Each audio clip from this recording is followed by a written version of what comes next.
আমরা যখন অসুস্থ হই তখন প্রথম ভরসা ওষুধ। আমাদের হাতের কাছে এই ওষুধ বেশ সহজলভ্য আর কিছুটা সস্তাও, কিন্তু এই চিত্র কিন্তু একদিনে তৈরি হয়নি। দেশের ফার্মাসিউটিক্যালসের বাজার এখন কয়েক বিলিয়ন ডলারের। দেশের ৯৮% চাহিদা মেটাচ্ছে, রপ্তানি হচ্ছে ১৫০-এর বেশি দেশে। দেশ জুড়ে হাজার হাজার মানুষ এই খাতের সঙ্গে জড়িত, এমপিও থেকে শুরু করে কারখানার শ্রমিক, ফার্মাসিস্ট, এমনকি গবেষকরাও। তারপরও প্রশ্ন থেকে যাচ্ছে, এই শিল্প কি আদৌ সত্যিকার অর্থে বড় হতে পেরেছে? এলডিসি গ্র্যাজুয়েশনের পর ওষুধের দাম কি হবে? অ্যান্টিবায়োটিক রেজিস্ট্যান্সের মতো ঝুঁকি কি আমরা সহজে সামলাতে পারবো? এই সব প্রশ্নের উত্তর জানতেই আজকের দ্য বিজনেস আপনাদের সাথে আছে আমি তৌফিক হোসেন। দর্শক, এই বিষয়ে কথা বলতে আমরা আমন্ত্রণ জানিয়েছি ইনসেপ্টার ফার্মাসিউটিক্যালসের চেয়ারম্যান এবং বিএপিআই এর প্রেসিডেন্ট আব্দুল মুক্তাদিরকে। আসুন তাকে স্টুডিওতে স্বাগত জানাই।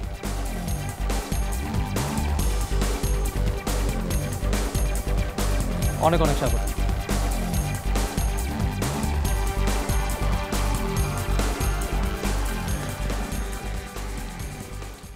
জনাব আব্দুল মুক্তাদির, আপনাকে স্বাগত জানাচ্ছি যমুনা টেলিভিশনের আয়োজনে। আমার আর আপনার সামনাসামনি প্রথম কথা হচ্ছে, কিন্তু ব্যক্তিগতভাবে আমার নিজের ওষুধের খাত বা ফার্মাসিউটিক্যালস ইন্ডাস্ট্রি নিয়ে আমার বেশ কিছু আগ্রহের জায়গা রয়েছে, এবং সামনে যখন বাপির প্রেসিডেন্ট থাকে তখন আসলে প্রশ্ন করার আগ্রহ অনেকটা বেড়ে যায়। সেই সুযোগটা আজকে আমি নিব।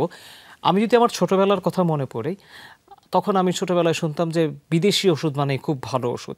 আমরা সেই জায়গা থেকে পেরিয়ে প্রায় ৪ দশক পরে আমারই বয়স হয়েছে, আর যদি বাংলাদেশের বয়স ৫ দশকের বেশি, আমি দেখতে পাই যে আমাদের দেশে এই মুহূর্তে দেশি ওষুধের যেমন দাপট আছে, বিদেশেও আমরা বেশ ভালো করছি।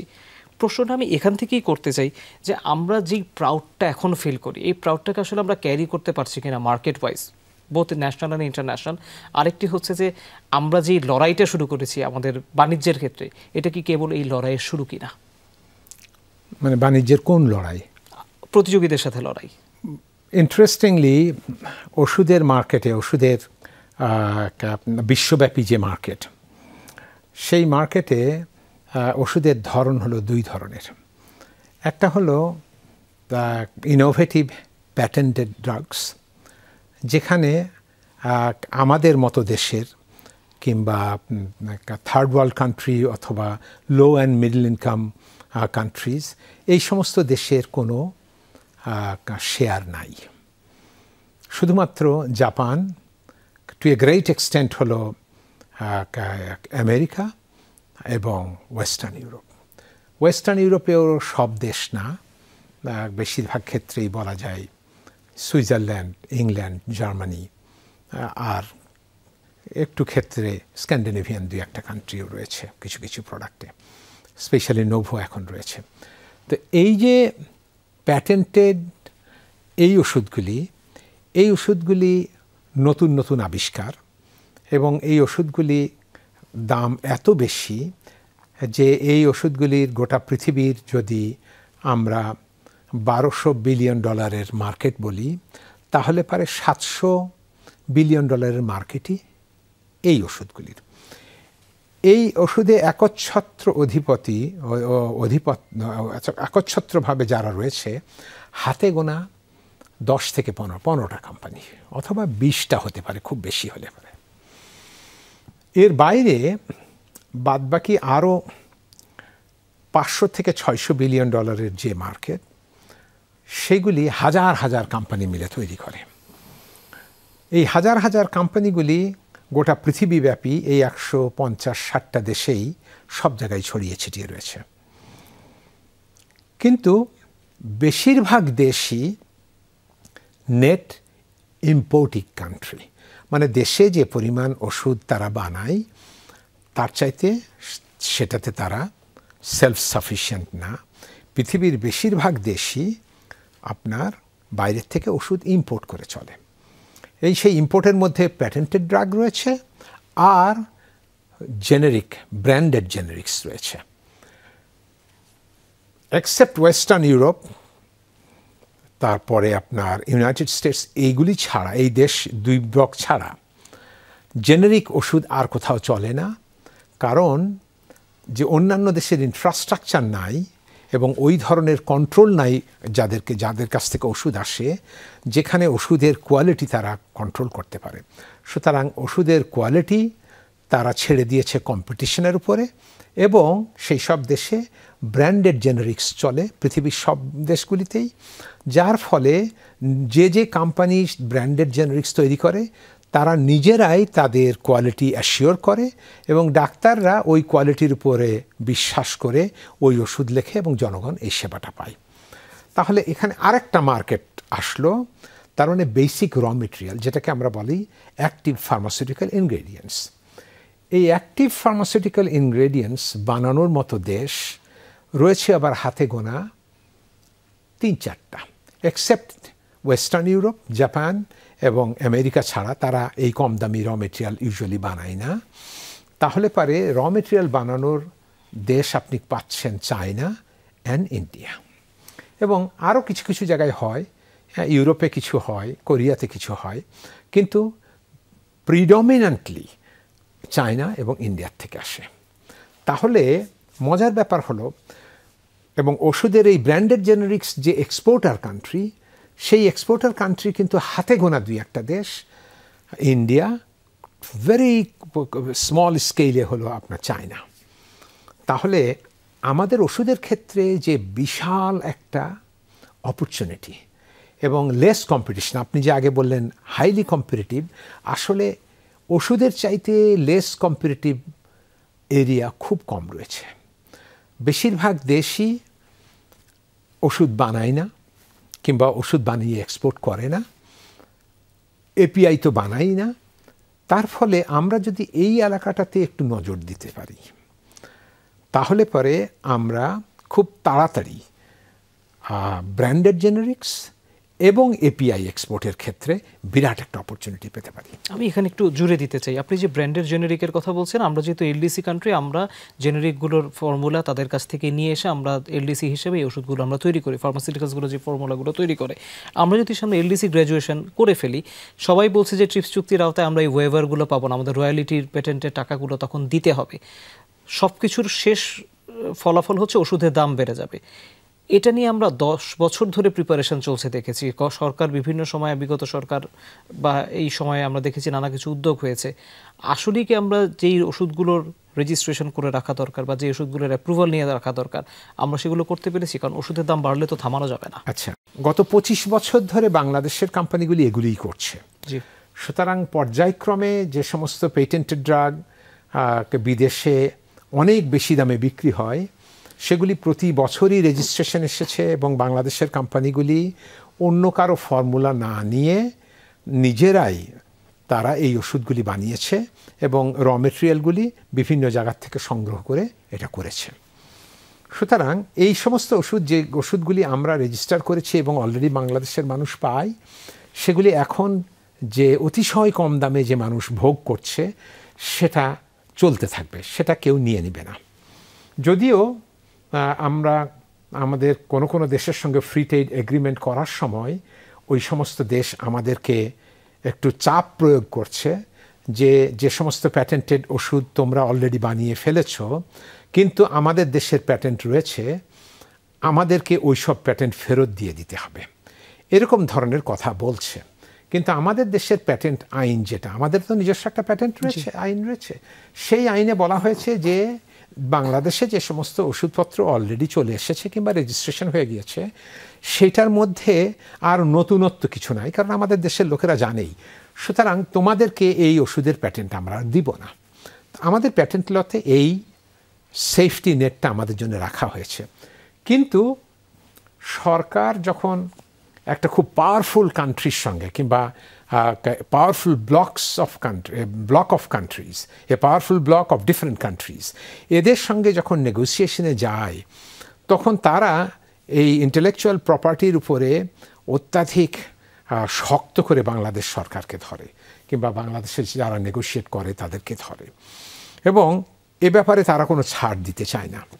কিন্তু আমি আশা করব যারা নেগোসিয়েশনে থাকেন তারা অবশ্যই এরকম কোনো একটা প্রভিশন রেখে দিবেন যখন কোনো চুক্তি করে, যে আমরা এমন কোনো কিছু মানতে পারবো না যেটা বাংলাদেশের আইনের সঙ্গে সাংঘর্ষিক।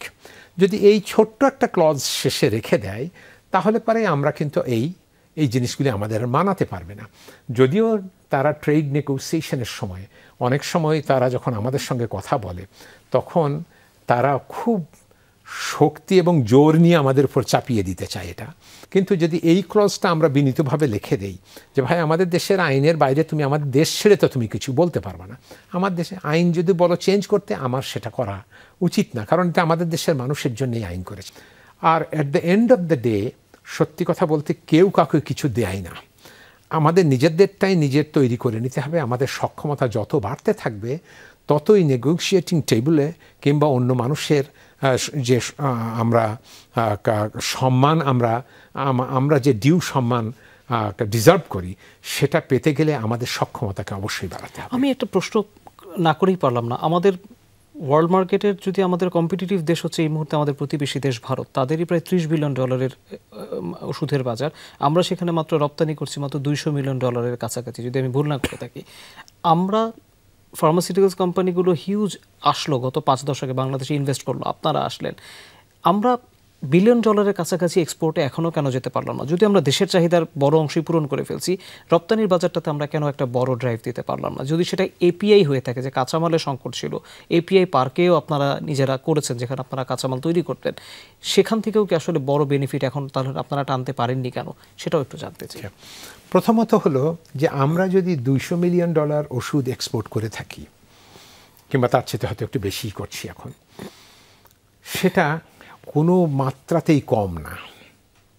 যদিও টোটাল মার্কেট 500 বিলিয়ন, সেই জায়গায় এটা খুবই অল্প।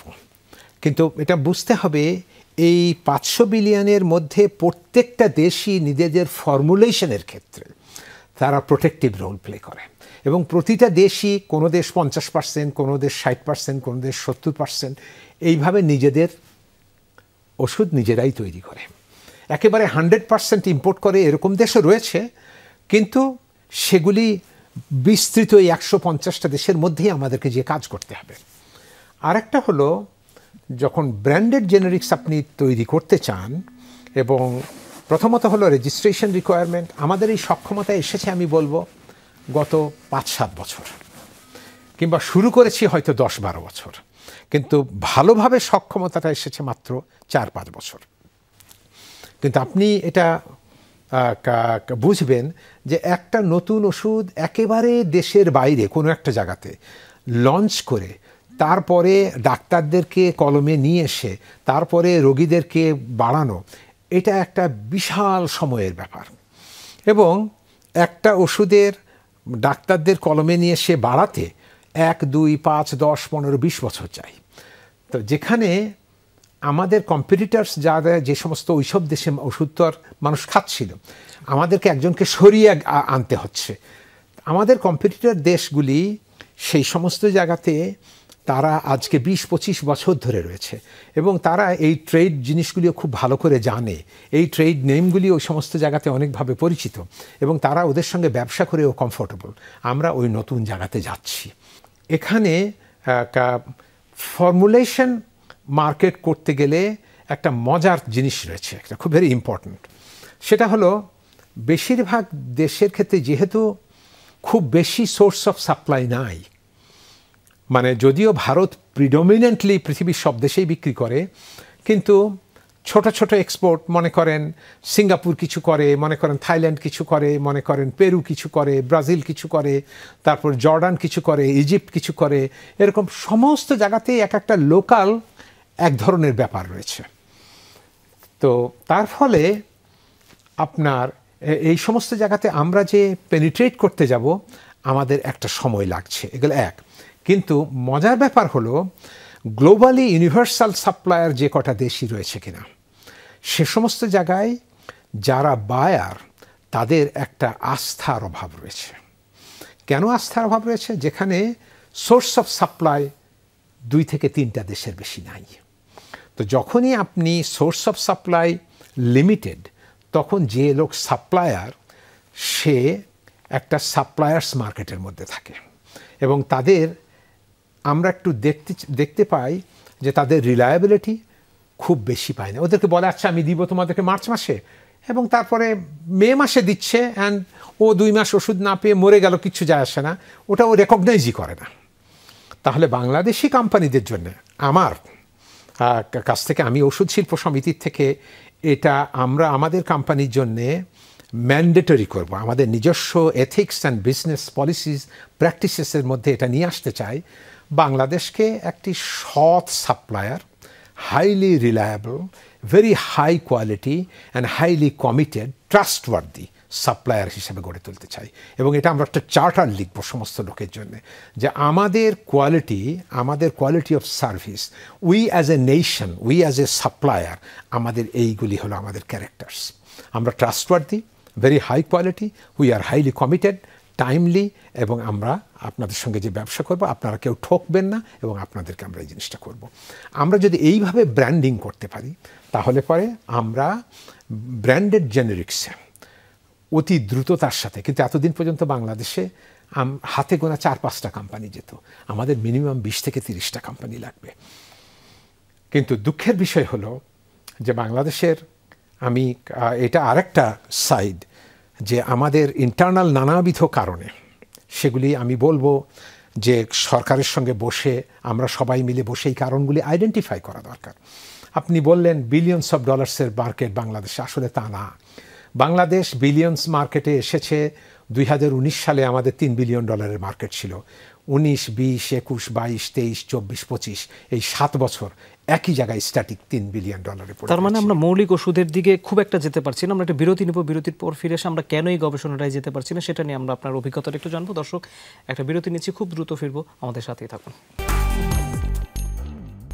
আরেকবার স্বাগত, আপনারা দেখছেন দ্য বিজনেস। আমাদের সাথে স্টুডিওতে আছেন ইনসেপ্টার ফার্মাসিউটিক্যালসের চেয়ারম্যান এবং বিএপিআই প্রেসিডেন্ট আব্দুল মুক্তাদির।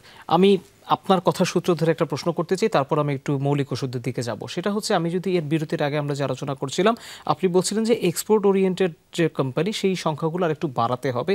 এখন আপনি যেই সংখ্যাটি আছে সেটিতে আপনি সন্তুষ্ট নন। প্রশ্ন হচ্ছে, আপনাদেরই সংগঠনের নিবন্ধনের যদি আমি তালিকা দেখি, প্রায় 140টার মতো কোম্পানি আপনাদেরই মেম্বার আছে। তার মানে অনেক ফার্মাসিউটিক্যালস কোম্পানি আছে। তারপরও আপনারা নতুন ফার্মাসিউটিক্যালস কোম্পানিগুলোকে এক্সপোর্টের জন্য কেন চাচ্ছেন? তার মানে আমরা যা আছি সেটা পর্যাপ্ত না, নাকি যারা আছে তারা ভালো করছে না? এখন আমরা বিরতিতে যাওয়ার আগে আমরা যে বলছিলাম যে 2019 সাল থেকে 2025 সাল পর্যন্ত আপনি যদি দেখেন, আমাদের 19 সালে মার্কেট ছিল $3 বিলিয়ন, 20, 21, 22, 23, 24, 25 এই 7 বছর ধরে, 19, 20, 21, 22, 23, 24, 25 এই 7 বছর ওষুধের মার্কেট $3 বিলিয়ন রয়ে গেছে। আমরা বাড়ি নাই, মাঝখানে কমে গিয়েছিল 2 বছর 3 বিলিয়নের নিচে। তার মানে 7 বছরে ওষুধের মার্কেট 3 বিলিয়ন থেকে প্রায় 7 বিলিয়ন হওয়া উচিত ছিল, কিন্তু আমরা সেই গ্রোথ প্যাটার্নে যাই নাই, কারণ আমরা স্ট্যাটিক রয়েছি কিংবা অনেক সময় নেগেটিভও হয়েছি ইন ডলার টার্মস। আচ্ছা, আরেকটা ভেরি ইন্টারেস্টিং স্ট্যাটিস্টিক্স আমরা এখন দেখলাম ইকভিয়াতে, ওই যে আইএমএস যেটাকে বলা হয়, আমরা 100টি কোম্পানির স্ট্যাটিস্টিক্স নিলাম, টপ 100 কোম্পানি। সেখানে দেখলাম 70টা কোম্পানি গ্রোথ নেগেটিভ, এবং কোনো এর মধ্যে অনেক কোম্পানির নেগেটিভ গ্রোথ রয়েছে 40, 50, 60, 70%। এবং আপনি যে কোনো একটা জায়গায় গেলে পারে দেখবেন 3টার মধ্যে একটা কোম্পানি বন্ধ হয়ে যাচ্ছে। তো এখন এই যে একটা অবস্থা, 19 সাল থেকে শুরু করে আমাদের ওষুধ শিল্পের এত দুর্বিষহ একটা অবস্থা যে আসলো, সেটা আমরা বলছি বিশেষ করে কোভিডের পরে। তখন কোভিড নিয়েই মানুষজন 20, 21 এই চলে গেল। 22 সালের পর থেকেই আমাদের দেশে ইলেকশন আসবে 24 সালে, এবং তারপরে টাকার ডিভ্যালুয়েশন শুরু হলো 23 সাল থেকে, 22 সাল থেকেই। এবং আমরা সরকারের কাছে বলার চেষ্টা করলাম যে দেখেন, আমাদের সমস্যা হচ্ছে, কিন্তু অন্যান্য প্রায়োরিটি এত বেশি যে ওষুধ শিল্পের দিকে নজর দেওয়া আসলে সম্ভব হয়ে ওঠে নাই। আমরা যে যারা কর্তৃপক্ষ, তাদের যে অ্যাটেনশনটা আমরা চাইব, তাদের অ্যাটেনশন যে নিব, এবং তারা ওষুধ শিল্পের জন্য কিছু করা প্রয়োজন, এটা হয়ে ওঠে নাই। আমরা বলেছি সবসময়, কিন্তু হয়ে ওঠে নাই। আমি তারপরে আপনার 24 সালের জুলাইয়ে আমাদের চেঞ্জ আসলো, আমাদের একটা গণ অভ্যুত্থান এবং ছাত্র এবং জনগণ মিলে যে অভ্যুত্থানের মাধ্যমে যে চেঞ্জ আসলো, চেঞ্জ আসার পরে প্রথমেই ইউনূস স্যার যে বক্তৃতাটা দিলেন আপনাদের মনে আছে, উনি বলেছিলেন গার্মেন্টস শিল্পের পাশাপাশি এই শিল্পকে আমাদের রক্ষা করতে হবে, পাশাপাশি আমাদের উদীয়মান শিল্প হলো ওষুধ শিল্প, এবং ওষুধ শিল্পকে সব রকমের সাহায্য সহযোগিতা দিয়ে এটাকে এগিয়ে নিতে হবে। এবং উনার বক্তৃতায় 2 বার ওষুধ শিল্পের কথা বলেছেন। আমরা খুবই অনুপ্রাণিত হয়েছি এবং হওয়ার পরে ওনার কাছেও আমরা গিয়েছি।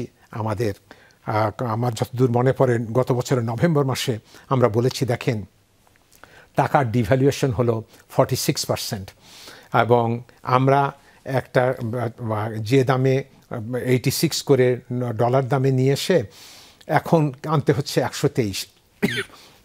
আমাদের কোম্পানিগুলির প্রফিটেবিলিটি নাই। আপনি ইমিডিয়েটলি আমরা যে ওষুধ বানাই তার মধ্যে 30% ওষুধ আমাদের যে দামে তৈরি করি তার চাইতে কম দামে বেশি দামে বিক্রি করতে, যে দামে তৈরি করি তার চাইতে কম দামে বিক্রি হচ্ছে। উনি সব কিছু শুনলেন, ওনার কাছে শিশি দিয়েছি, কিন্তু এখন পর্যন্ত সেটা সুরাহা হয় নাই। কিন্তু আনফর্চুনেটলি এই বছরের শুরুর থেকে আমাদের পলিটিক্যাল ডিবেট এত বেশি স্ট্রং, তার ফলে ওষুধ শিল্পের কথা সবাই ভুলেই গিয়েছে এবং ওনাদের পক্ষেও অ্যাটেনশন দেওয়া সম্ভব হয় নাই। আমরা যেখানে ওনাদেরকে বলেছি আপনারা এই সব জিনিসপত্র অ্যাড্রেস করেন, সেগুলি বাদ দিয়ে এখন অন্যান্য এজেন্ডা চলে আসছে। তো এগুলির ব্যাপারে আমরা জানি না যে কিভাবে আমরা এই জিনিসগুলিকে অ্যাপ্রোচ করব। But let's come to that particular point, যে আমরা এক্সপোর্টে এত কম কোম্পানি কেন? যেখানে টপ 100 কোম্পানির মধ্যে 70টা কোম্পানি এরকমভাবে নিচে যাচ্ছে, আপনি তো তাদেরকে ইনভেস্ট করা তো তার বেঁচেই থাকতে পারছে না, ইনভেস্ট করবে কি করে? তো কস্ট অফ ফান্ড বেশি, ডলারের দাম এত বেড়ে গেছে, আমাদের সমস্ত মানুষজনের বেতন এই 7 বছরে কত বাড়াতে হয়েছে, সুতরাং আমাদের প্রফিটেবিলিটি নাই বললেই চলে। তো এখন এটার জন্য প্রচুর ইনভেস্টমেন্ট দরকার। তো আমাদের অবশ্যই কর্তৃপক্ষের সঙ্গে বসতে হবে, বসে ওষুধ শিল্পের যে সমস্যাগুলি রয়েছে প্রত্যেকটা আইডেন্টিফাই করতে হবে, পর্যায়ক্রমে একটা একটা করে সলিউশন করে আসতে হবে। সেটার জন্য যে সময় প্রয়োজন এবং যে পলিটিক্যাল উইল দরকার, সেটা আমরা জানি না এখন সেটা পাবো কিনা, সেটার জন্য হয়তো আমাদের অপেক্ষা করতে হবে। জনাব আব্দুল মুক্তাদির, এত বড় ওষুধের আপনাদের ইন্ডাস্ট্রি, আপনারা $1 বিলিয়ন ছাড়িয়ে যেতে চান, $3 বিলিয়ন, আপনারা বলছেন $7 বিলিয়ন হয়ে যাওয়ার কথা ছিল, কেন আমরা এখনো নিজেদের একটা ব্র্যান্ডেড ওষুধ তৈরি করতে বাংলাদেশে পারলাম না? আমাদের নিজস্ব ইনোভেশনের কথা আমি বলছি। কেন আমরা এখনো R&D-তে, আমি জানি না, আপনি আমাকে বলবেন যে R&D-তে আমরা আসলে বড় ইনভেস্টমেন্ট করতে পারছি কিনা। দ্বিতীয়ত হচ্ছে, আমি প্রশ্নটা একটু পরে করতাম কিন্তু আমি এটা করে ফেলতে চাই, আমাদের যে ওয়ার্কফোর্স আমরা দেশে তৈরি করছি, আমরা যেটাকে একাডেমিয়া বলি, আমি শুধু দেখি যে ফার্মাসিস্ট তৈরি হচ্ছে। আদার দ্যান দ্যাট, রিসার্চার বা এই রিলেটেড যারা কাজগুলো করে, তারা কি আসলে প্রপার ফ্যাসিলিটিস পাচ্ছে এই দেশে কাজ করার মতো, নাকি তারা বিদেশ চলে যাচ্ছে? ওকে, আমি প্রথমেই একটা কথা বলতে চাই, এই যে বিদেশে চলে যাচ্ছে, আমি ইদানিংকালে যাদের বয়স আপনার 22 থেকে 35-এর মধ্যে দেখি, যারা বিদেশে পড়াশোনাও করে এসেছিল, তারাও দেশ ছেড়ে চলে যাচ্ছে। এটা খুবই ফ্রাস্ট্রেটিং আমাদের দেশের জন্যে। দেয়ার আর 2 কাইন্ডস অফ ক্যাপিটাল ফ্লাইটস হচ্ছে। একটা হলো দেশের এই মেধা, এটাও আমাদের ক্যাপিটাল, এবং আমাদের দেশে যাদের হাতে টাকার অ্যাকুমুলেশন হয়, যে কোনো প্রকারেই হোক না কেন, তারা সবাই চায় দেশের বাইরে টাকা রাখতে। আমরা এমন একটা দেশ চাই আমাদের পলিটিক্যাল লিডারশিপের কাছে, যেখানে আমাদের দেশের এই 2 ধরনের capital, human capital and financial capital, এই 2টাই মানুষজন মনে করবে বাংলাদেশ হলো best possible sanctuary. Young generation মনে করবে বাংলাদেশের চাইতে বেস্ট অপরচুনিটি পৃথিবীর কোথাও নাই, আর যাদের টাকা রয়েছে তারা মনে করবে বাংলাদেশে টাকা রাখার চাইতে পৃথিবীর আর কোনো নিরাপদ জায়গা নাই যেটা বেস্ট হবে। কিন্তু 2টাই এখন এক্সিস্ট করে না। সুতরাং আমাদের পলিটিক্যাল লিডারশিপের এটার উপরে কাজ করতে হবে, যাতে আমাদের এমন একটা দেশ তৈরি করতে হবে, ওপেন, ডেমোক্রেটিক, ইনক্লুসিভ এবং ফ্রি কান্ট্রি, যেখানে এই যে 2 সম্পদ, এই 2 সম্পদ তারা এই দেশকেই মনে করবে তাদের best possible place. Now coming back to your innovation issue, আগেই আমি বলেছি যে ওষুধের ইনোভেশন হয় ওয়েস্টার্ন ইউরোপ, ইউনাইটেড স্টেটস এবং জাপান, এই 3টা দেশে। এর বাইরে এখন চায়না অত্যাধিক দ্রুত গতিতে এগিয়ে আসছে। যেহেতু এটা মাত্র 15-20টা কোম্পানির মধ্যে সীমাবদ্ধ, আমরা যদি অ্যাজ এ নেশন, জাতি হিসাবে আমরা যদি টার্গেট করি যে আমরা এই ইনোভেশনে আমরা সহযাত্রী হব, আমরাও তৈরি করব, তাহলে কিছু প্রিকন্ডিশন আমাদেরকে ফুলফিল করতে হবে। প্রথম হলো ইউনিভার্সিটি। আমাদেরকে টার্গেট করতে হবে আমরা এই 10টি ইউনিভার্সিটিকে পৃথিবীর বেস্ট ইউনিভার্সিটির লেভেলে নিয়ে আসব। এবং আমি সব ডিপার্টমেন্টের কথা, দায়িত্বর কথা আমি চিন্তা করছি না। আমরা যদি ওষুধের কথা চিন্তা করি তাহলে কেমিস্ট্রি, বায়োকেমিস্ট্রি, ফার্মেসি, এই 3টা ডিপার্টমেন্ট, এর যদি আমরা 5টা ইউনিভার্সিটি সিলেক্ট করি, 15টা ডিপার্টমেন্টকে আমরা পুরা কারিকুলা চেঞ্জ করে ফেললাম, যে পৃথিবীর সর্বশ্রেষ্ঠ ইউনিভার্সিটির যে কারিকুলা আছে সেটা আনলাম। এবং এই 15টা ইউনিভার্সিটিতেই আপনার 5 জন করে 70 জন টিচার আমরা বাইরের থেকে নিয়ে আসলাম, যারা ওই দেশে ড্রাগ ইনোভেশন রিসার্চ করছে তাদেরকে নিয়ে আসলাম। নিয়ে এসে যদি আমরা 5 থেকে 7 বছরের একটা 10 বছরের প্রোগ্রাম নেই, যে আমাদের এখানে গ্র্যাজুয়েট তৈরি হবে, এই সব ইউনিভার্সিটিতে টিচার হিসাবে জয়েন করবে, রিসার্চ শুরু হয়ে যাবে, এবং ইউনিভার্সিটির সঙ্গে ফার্মাসিউটিক্যাল কোম্পানিগুলিকে ট্যাগ করে দিলাম। আমাদের ড্রাগ পলিসিতে এটা রয়েছে, যদি কোনো ইন্ডাস্ট্রি রিসার্চে বিনিয়োগ করে সেটা ট্যাক্স ফ্রি হবে এবং তাদেরকে প্রাইসে 5% প্রাইস বেশি দেওয়া হবে। এগুলি কিচ্ছু করা হয় না, ট্যাক্স ফ্রিও দেওয়া হয় না, কোনো প্রাইসের দিকেও কিছু নাই। অ্যাকচুয়ালি এগুলি বসে আমরা যা প্রিন্সিপালস অ্যান্ড পলিসিস ঠিক করছি, আমাদেরকে তা বিশ্বাস করতে হবে, তা ইমপ্লিমেন্ট করতে হবে। আমরা যদি এইভাবে শক্ত করে ধরি তাহলে পর আমি মনে করি আমাদের দেশ থেকেও ইনোভেশনের কোনো অভাব। আমি একটা ছোট্ট প্রশ্ন জুড়ে দিতে চাই এই বিষয়ে, সেটা হচ্ছে যে আমরা বিদেশে ক্লিনিক্যাল ট্রায়াল হতে দেখি, ওষুধ নিয়ে মানুষকে বিভিন্ন রিসার্চের পার্ট হতে বলা হয়, বিভিন্ন সময় আমরা দেখি যে ফার্মাসিউটিক্যালস কোম্পানিগুলো এগুলো করে। এরকম কোনো অভিজ্ঞতা কি হয়েছে যে আপনারা ওষুধ ডেভেলপ করেছেন কিন্তু এই জিনিসগুলোর অনুমতি আপনারা পাননি বা মানুষের কাছ থেকে আপনারা সাড়া পাননি? খুবই সুন্দর একটা প্রশ্ন করেছেন, এটা আমারই বলা উচিত ছিল আগেই। সেটা হলো, ইনোভেশন কিংবা ফার্মাসিউটিক্যাল রিসার্চ করতে গেলে আপনাকে অবশ্যই ক্লিনিক্যাল রিসার্চ করতে হবে, ক্লিনিক্যাল ট্রায়াল করতে হবে। তার মানে একটা পর্যায়ে যে ওষুধ মানুষের আবিষ্কার হয় নাই, যে ওষুধের সম্ভাবনা রয়েছে, সেটা পাস হতেও পারে, নাও হতে পারে, এই সমস্ত ওষুধও মানুষের উপর প্রয়োগ করতে হতে পারে। পৃথিবীর অ্যাডভান্স কান্ট্রিতে বিভিন্ন ধরনের হসপিটাল রয়েছে এবং সে সমস্ত জায়গায় এই সমস্ত ক্লিনিক্যাল রিসার্চকে ওয়েলকাম করা হয়। রোগীদেরকে বলা হয়, রোগীরা স্বেচ্ছায় এগুলির জন্য ভলান্টিয়ার হয় যাতে করে ইনোভেশন হতে পারে। এবং অক্সফোর্ড ইউনিভার্সিটিতে আপনারা দেখেছেন কোভিড টাইমে ওইখানে যে ভলান্টিয়ার হয়েছে, হিউম্যান চ্যালেঞ্জ ভলান্টিয়ার হয়েছে, খেয়াল করে দেখেন, তাকে বলা হয়েছে তোমাকে কোভিডের ইঞ্জেকশন দিব, তার আগে তোমাকে এই ভ্যাকসিন খাওয়াচ্ছি এবং এর আগে টেস্ট হয় নাই, তুমি রাজি আছো কিনা, তারা এসেছে। এর ফলেই ইনোভেশন হয়েছে।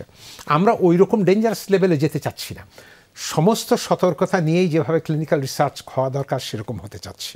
কিন্তু এইগুলির জন্যে যে আইনগত সুরক্ষা দরকার, এখন আমরা যদি একটা রিসার্চ করতে যাই আর আজকে যদি মিডিয়াতে আসে যে এই কোম্পানি এই লোককে গিনিপিগ হিসাবে ট্রিট করছে, পরের দিনই ওটা বন্ধ হয়ে যাবে।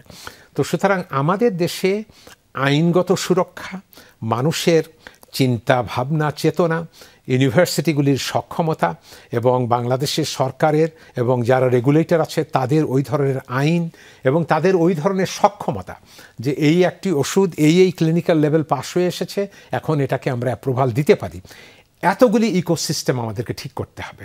এবং এটা ঠিক করতে গেলে আমাদের অবশ্যই একটা কম্প্রিহেন্সিভ প্ল্যান লাগবে এবং সরকারকে সিদ্ধান্ত নিতে হবে যে আমরা আমাদের দেশকে এই লেভেলে উন্নত পরিসরে নিয়ে যেতে চাই।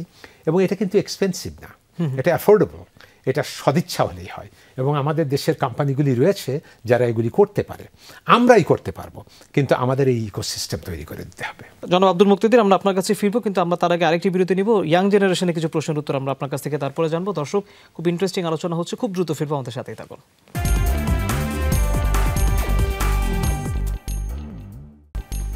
আরেকবার স্বাগত। আপনারা দেখছেন দ্য বিজনেস। আমাদের সাথে স্টুডিওতে আছেন ইনসাইটার ফার্মাসিউটিক্যালসের চেয়ারম্যান আব্দুল মুক্তাদির। আমরা বলেছিলাম ইয়াং জেনারেশনের প্রশ্নের উত্তর জানবো র্যাপিড ফায়ার। আমরা একদম ছোট করে উত্তর দেবো, কারণ ওদের আরও বড় প্রশ্ন আছে, ওরা সেগুলোর উত্তরও জানতে চায়।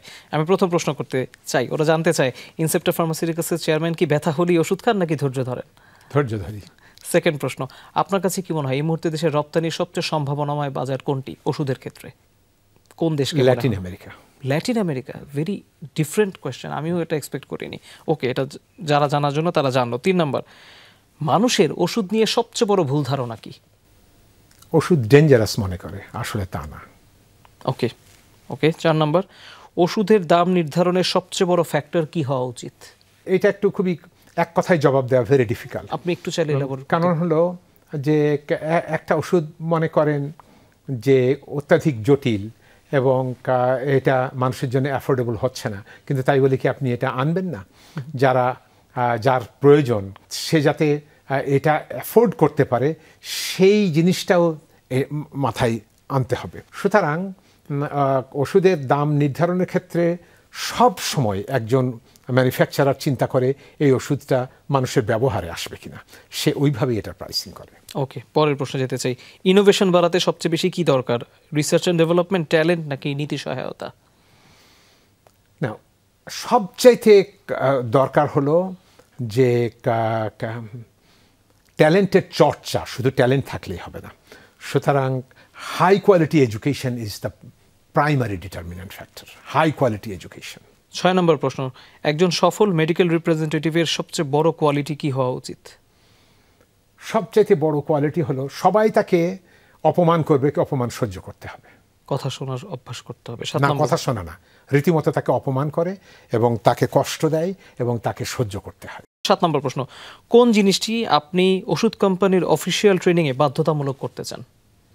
অফিসিয়াল ট্রেনিংয়ে, ধরুন আপনাকে কোনো ট্রেনিংয়ে যদি করা হয়, কর্মীদের জন্য আপনি কোনটা বাধ্যতামূলক করতে চান? ওষুধ কোম্পানি তথা যে কোনো ব্যবসার ক্ষেত্রে জ্ঞান অর্জন, সে যে ফিল্ডে কাজ করছে সেখানে সাফিসিয়েন্ট নলেজ থাকা এক্সট্রিমলি ইম্পর্টেন্ট।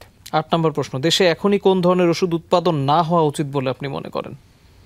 আসলে যে রোগ নাই সেই ওষুধ তৈরি করার দরকার নাই, কিন্তু যদি মনে করেন যে খুবই নেগলেক্টেড ডিজিজ রয়েছে পৃথিবীর বিভিন্ন দেশে, গোটা পৃথিবীতে হয়তো 1000 লোক রয়েছে, সেটা তার জন্য কি আমরা ওষুধ তৈরি করব? সেটা যদি বাণিজ্যিকভাবে সফল হয় তাহলেও করব। ওকে, 9 নম্বর প্রশ্ন, আপনি যদি ফার্মাসিউটিক্যালস কোম্পানির চেয়ারম্যান না হতেন আপনি কি হতেন? আমি হয়তো রিসার্চার হইতাম, গবেষক। মানে গবেষক। আমার যেটা হতে পারি নাই, আমার দুঃখ যেটা, আমি এটার চাইতে রিসার্চার হলে আমার ভালো লাগতো।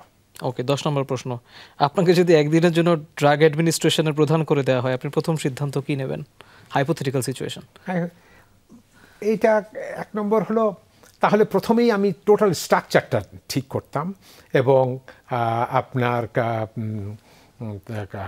এবং ক্ষমতার বিকেন্দ্রিকায়ন করতাম, যাতে করে বিভিন্ন জায়গায় যেমন ধরেন ইউকেএমএইচআরে যদি বলেন, যদি একটা ইন্সপেক্টর ইন্সপেকশন করতে আসে, তাইলে ওই ইন্সপেক্টর তার ইন্সপেকশন রিপোর্ট লেখে এবং সেই অ্যাপ্রুভাল দেয়, অথবা তার সুপারভাইজার মিলে অ্যাপ্রুভাল দেয়।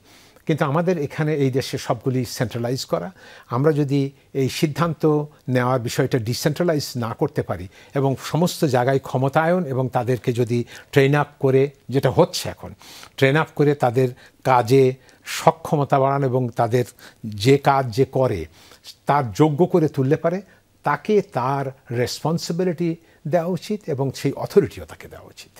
অনেক ধন্যবাদ। আমরা র্যাপিড ফায়ারের অংশটি শেষ করলাম, আশা করি যাদের যে উত্তর দরকার তারা সেটি পেয়েছে। এবার আমি একটু বড় প্রশ্নে আসি, এই প্রশ্নটা একটু বড় হবে। আমি মেডিকেল রিপ্রেজেন্টেটিভদের সাথে নিজে কথা বলেছি, আমি গ্রাহকদের সাথে কথা বলেছি এবং চিকিৎসকদের সাথে আমার কথা বলার সুযোগ হয়েছে।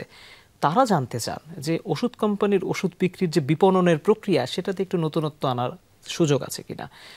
ডাক্তারের চেম্বার থেকে বের হলে যে প্রেসক্রিপশনে ছবি তোলার প্রবণতা, মেডিকেল রিপ্রেজেন্টেটিভদের ডাক্তারদেরকে গিফট দেওয়ার বা পুশ করার প্রবণতা, বা ডাক্তারদেরও জেনেরিক না লিখে ওষুধের ব্র্যান্ড লেখার নিয়ম থাকা, এগুলোকে আপনারা কেন এখনও ধরে রেখেছেন? প্রথমেই আসি যে জেনেরিকে না লিখে ব্র্যান্ডে কেন লেখা। সেটা হলো, জেনেরিকে লিখলে পরে আমাদের মতো low and middle income countries, except western Europe, Japan এবং ইউনাইটেড স্টেটস, এই 3টি ব্লক ছাড়া, 3টি জায়গা ছাড়া পৃথিবীর আর কোথাও জেনেরিকে ওষুধ চলে না। তার কারণ হলো ওরা যে করেছে 84 সালের পরে র্যাপিডলি যে ডিসিশনটা নিয়েছে, তার ফলে এটা একটা ভিন্ন বিরাট বড় আরেকটা সেশনের ব্যাপার। আমেরিকাতে যেখানে 120টি কোম্পানি ছিল, সেখান থেকে কমে মাত্র 20টা কোম্পানিতে চলে এসেছে। তো তাতে কি আপনার ওষুধের দাম কমেছে? ওই সময়ে ওষুধের মার্কেট যেখানে ছিল, আমেরিকার ওষুধের মার্কেট ছিল যেখানে আপনার 150 থেকে 200 বিলিয়ন ডলার, সেটা বেড়ে এখন 700 বিলিয়ন ডলার হয়েছে। তাইলে কি ওষুধের দাম কমেছে? পার ক্যাপিটা ওষুধের কনজাম্পশন প্রাইস কমেছে? উত্তর না, বরং 3 গুণ বেড়েছে। কিন্তু হোল অফ ইমার্জিং ওয়ার্ল্ড, এইখানে ওই ইকোনমিক্স চলবে না। তার ফলে পৃথিবীর কোনো দেশই জেনেরিক মেডিসিনে যায় নাই। জেনেরিক মেডিসিনে গেলে পরে আপনার যে আপনি একটা ডাক্তার যখন একটা ওষুধ লিখছে, সেই ওষুধ কোন ওষুধ ডিসপেন্স হবে ফার্মেসিতে, যে আমাদের মতো দেশের এতে, তাহলে ওই ফার্মেসি ওনার কিংবা ফার্মেসিতে যে আছে তার হাতে পৌঁছাচ্ছে। এবং সেখানে তাহলে পারে ডাক্তার যে ওষুধটা দিতে চায়, যে ব্র্যান্ডটা লিখে তার বছরের পর বছর ভালো অভিজ্ঞতা রয়েছে এবং ওষুধটা ভালো হবে, তার বদলে কেমিস্ট যে কোনো একটা ওষুধ দিয়ে দিল ওই একই জেনারিকের, ওটার ওই কার্যক্ষমতা নাও থাকতে পারে কিংবা কোনো কার্যক্ষমতা নাও থাকতে পারে। কিন্তু ওষুধ তো সব একই হওয়ার কথা। একই হওয়ার কথা, কিন্তু এইটা হলো থিওরিটিক্যালি একই হওয়ার কথা। কিন্তু আমাদের মতো এই ইমার্জিং ওয়ার্ল্ডে, গোটা পৃথিবীর সব লো অ্যান্ড মিডল ইনকাম কান্ট্রিতে সেটা সম্ভব না। তার ফলে দেশে দেশে সরকার এবং ডাক্তাররা ব্র্যান্ডের উপরেই নির্ভর করেছে। আরেকটা জিনিস হলো, ব্র্যান্ডের উপরে হওয়ার ফলে ওষুধ কোম্পানিগুলি তাদের ব্র্যান্ডকে সুরক্ষিত করার জন্যে তারা ওই ওষুধের কোয়ালিটি বাড়ায় এবং ওই ওষুধগুলি প্রমোশন করে ডাক্তারদের কাছে, আমার কোয়ালিটি ভালো। এখন আপনাকে এই যে বললেন আপনাদের মার্কেটিং করার জন্যে আপনারা গিফট দেন, আপনারা ডাক্তারদের কাছে যান, ছবি তোলেন, এগুলি সবই মার্কেটিংয়ের একটা one or the other face of marketing. এটা একটা পর্যায়ে যেয়ে যখন আরও অনেক অনেক কোম্পানি আসবে, আমাদের দেশে মাত্র 10 থেকে 15টা কোম্পানি রয়েছে। এখন যখন আরও কোম্পানি আসবে, আমরা যদি এটাকে 50টা কোম্পানিতে নিয়ে যেতে পারি, যেটার জন্য সময় দিতে হবে এবং ওই ইনভেস্টমেন্ট যাতে হয় সেই রকম ব্যবস্থা করতে হবে, এরকম আসলে পরে একটা যে কম্পিটিশন যেটা আসবে, যেমন ভারতে প্রায় মনে করেন 300 থেকে 400 কোম্পানি রয়েছে, তা আমাদের দেশে অ্যাটলিস্ট যদি আমরা 50টা কোম্পানি করতে পারি এবং এইটাকে একটা স্টেবিলিটি দিয়ে নিয়ে আসতে পারি, তখন দেখবেন একটা এথিক্যাল কম্পিটিশন হচ্ছে এবং সেই সমস্ত কোম্পানির ওষুধই ডাক্তারদের এবং মানুষজনের মধ্যে ব্যবহার করার প্রবণতা আসছে, যে সমস্ত কোম্পানিরা হাইলি এথিক্যাল, ট্রাস্টওয়ার্দি, যাদের প্রোডাক্টের দাম কম, যাদের প্রোডাক্টের কোয়ালিটি ভালো। এটার জন্য আমাদেরকে একটা সময় দিতে হবে। এই সময়ের মধ্যে যেমন এই যে আপনি বললেন প্রেসক্রিপশনের ছবি তোলে, এটা অন্যান্য দেশে কি হয়, অনেক রিসার্চ কোম্পানি রয়েছে যাদের কাছে আপনি ডেটা চাইলেই ডেটা পাইতে পারেন। আমাদের দেশে সেগুলির ব্যবস্থা নাই। যেহেতু এই ওষুধ শিল্পটা এত ছোট এবং মাত্র 10 থেকে 15টা কোম্পানি আছে, এইসব জিনিস এখনও ভায়াবল হয় নাই। টুডে আর টুমরো হবেই, এইসব কোম্পানি আসছে এবং হয়তো আর 2-4 বছরের মধ্যে এইসব কোম্পানি হয়ে যাবে। তখন আর কাউকে দেখবেন না আপনি এরকমভাবে করতে। আমরা অলরেডি ওষুধ শিল্প সমিতি থেকে বলে দিয়েছি এটা সম্পূর্ণভাবে নিষিদ্ধ এবং কেউ কোনো রোগীর প্রেসক্রিপশনের ছবি কোনো মেডিকেল রিপ্রেজেন্টেটিভ তুলবে না, এটা আমরা অলরেডি বলে দিয়েছি। আশা করি এগুলি মানবে, অনেকেই হয়তো মানবে না, মাঝে মধ্যে হবে, কিন্তু আর বলতে বলতে একটা পর্যায়ে এটা হবে। সুতরাং এই যে চর্চা, যাগুলি আপনারা এখনও পর্যন্ত অপছন্দনীয়, কিন্তু এই অপছন্দনীয় জিনিসপত্র প্র্যাকটিস রয়েছে বটে, কিন্তু তার সঙ্গে আপনার যে বড় প্রাপ্তি আপনি যেটা দেখছেন, আমাদের দেশে 98% ওষুধ নিজেরা তৈরি করছি, আমরা কম পয়সায় ওষুধ দিচ্ছি এবং হাই কোয়ালিটি ওষুধের পরিমাণ বাড়ছে।